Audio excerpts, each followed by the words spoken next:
ரிஷப ராசிக்காரங்க குலதெய்வ வழிபாட்டை முதன்மையாக வச்சு நடத்திக்கோங்க.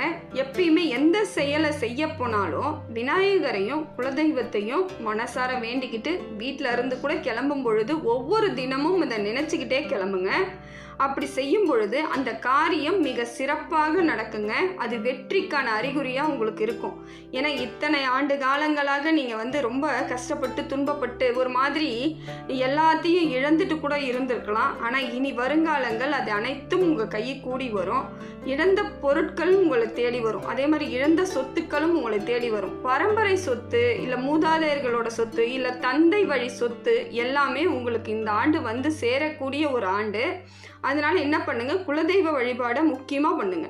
அதை உங்கள் பாரம்பரிய முறைப்படி அதை முறையாக செய்யணும். குலதெய்வ வழிபாட்டை பெரியவங்க எப்படி செஞ்சாங்க அப்படின்னு கேட்டு அதன்படி செய்யுங்க. உங்களுக்கு காரிய சித்தி உண்டாகும்.